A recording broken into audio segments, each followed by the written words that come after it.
COVID-19 pandemic, one of the big things that we face at the moment is this anxiety, or the question of anxiety. Well, what is anxiety? No. Yeah, well, that's a good question, Tommy, because anxiety really is our response to stresses in our life. And we get stressed whenever we believe or we perceive that the demands that are placed upon us exceed our capacity to cope with those demands. Then we get stressed. But I think it's very important to say that anxiety is a very normal emotional response. Okay. It's very normal. It's a way of helping us to cope with that short-term stress. So whenever we have a sense that there's a demand being placed on us in a very kind of an acute short term, that sense of demand forces us to come up with ways of trying to manage that. Okay. And the body helps us out a lot, because the body will, the physical and the psychological, or physical psychological bodies respond to that in a very automatic way. Mm-hmm. So it gets us physically and psychologically ready automatically to respond to that demand. Okay. And that's what we call a flight or fight response. Okay. On fight or flight, what does that look like? Yeah, a good example actually of that is that you've often heard of someone severing a limb in a road traffic accident, Okay. or in a fireman accident, and the next thing they present to A&E holding the severed limb. Yeah. That's where the body switches off our thinking brain, and we automatically respond Okay. in a very fight or flight response. Okay. Another very good example of that is that when you and I spoke last week about doing this interview, my anxiety level shot up so much that you noticed it. Yeah. What happened as a result of that was that I realised I need to prepare for this. Okay. I need to get ready to do this piece. Okay. So the fight. So the fight. Uh-huh. So anxiety works well for us, Okay. and it's very normal, and it's very okay. Okay. But then, okay, Linda, very normal, very okay. But then you go to the Bible, and you lift the Bible, and in Matthew 6 it talks about it's not meaning to worry.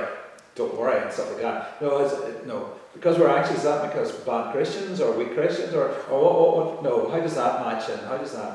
Oh, not at all. Not at all. I think the Bible, very much in particular, recognises that we are human beings, that we have flesh, we are made of a human body, and we also have a spirit. So our human body has emotions and has life experiences, and it demands that we respond or attempt to manage that. Okay. So to suggest that when we get anxious that we're not being Christians, it's kind of, it's ridiculous, I suppose, in a way. If that were the case, I think the Lord would have made us super spiritual, and we wouldn't have had this human body. Yeah. And the Bible talks very clearly about. Paul talks a lot about the struggle that he has between the flesh and the spirit. Yeah. And our anxiety is part of that. It's the struggle with our existence in this fallen world, if you like. Okay. So then, no, I'm quite a laid-back person. I'm quite relaxed in that. What are some of the signs that you do have anxiety? What are some of the physical or psychological signs that maybe you could see in yourself, or your spouse, or some of your family members could see, and that sort of would let you know that you are struggling with anxiety or other things? Yeah. I suppose one of the probably the most notable thing is that the person gets restless. You get restless. You get agitated. You might have a sense of being overwhelmed.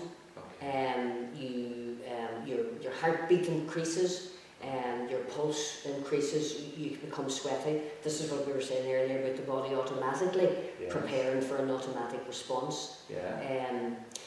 I suppose some of the other things is that cognitively, we get a bit dulled down, so our ability to think clearly gets affected. our ability to problem solve gets affected, and or what we're experiencing at that particular time because of our anxiety. It can't be relied upon because it's out of touch with reality because our emotions are desperately heightened. And when our emotions are heightened, it switches off our thinking brain. So the experience that we're having, we can't really consider that as reality. So we need to switch away from the emotions and engage the brain to kind of problem solve. So, And how do we do that? yeah, that's a good question. You see, anxiety, the theorists in anxiety would suggest that we have two needs. So we have physical needs and we have psychological needs. Yeah. And our physical needs is the need for water and food and reproduction. Yeah. And our psychological needs or emotional needs would be that we need to have a sense of meaning. Why are we here? So us as Christians, we believe that God is our creator and he created the universe and everything in it, and we believe in the salvation plan. And with that, I suppose, for us as Christians, we recognise that suffering is part of life on this earth. And the interesting thing about anxiety is that anxiety say if we can learn to suffer well, we can learn to manage our anxiety well. Because that anxious episode that we can experience, there's a lot of discomfort in that. It's uncomfortable, it's frightening, it's scary, it's not what we're used to normally. So being able to hang in there with it, if you like, it can be useful. We also need to have a sense of being part of something bigger than ourselves that will switch us away from our natural inclination to be selfish. So to be involved in, like for us, it's the church community. Being involved in that church community, there's a need there. We need security. We need to be in a safe environment that will help us to grow and develop. We need to have a sense of reasonable financial security and emotional security. We need to make empathic connections. We also need to have a sense of being respected by the wider community. And we need to have a sense of friendship or intimacy, someone, and at least one person in their life that believes in us and accepts us as we are, warts and all. So they're kind of our needs. And when those needs don't get met, we can get anxious. But as a Christian, I would believe that God created us with resources to manage that anxiety. And some of them are that He's given us the ability to remember things, so we can build up knowledge and we can learn. He's given us the ability to imagine. So the interesting thing about anxiety that our emotional, as I said earlier, our emotional experience is very heightened.